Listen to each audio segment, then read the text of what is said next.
This is the house that's facing the view for the video that I just did. So if I go round, you can see it. Right. So this house here, we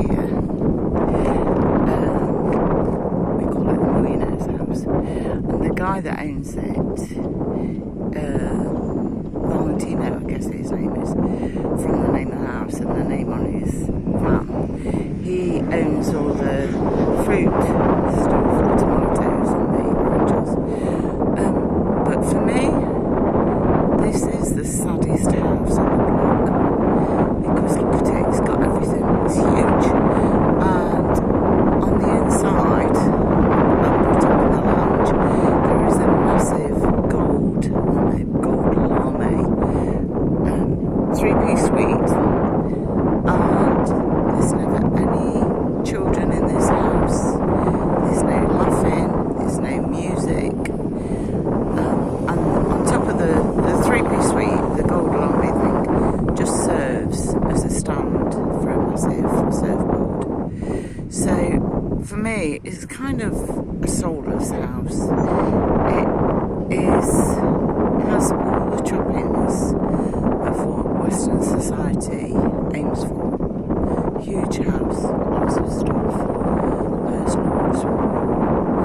It's got a lawn, which in Spain is kind of unheard of, and a watering system for we'll go a bit closer, we'll be a bit nosy. But it's got no life, it's got no love, it's not a home, this is just a house. So what's going on? Coming closer. Pancho's lay down, he got fed up with me. Pancho, you coming across the road?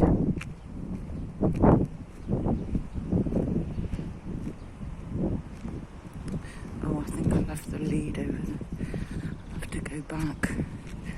He's not well trained enough to bring it with him. Look at this, it's amazing.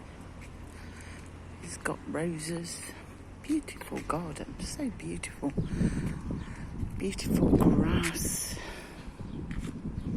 All perfectly manicured. Oh, it's been watered though. And I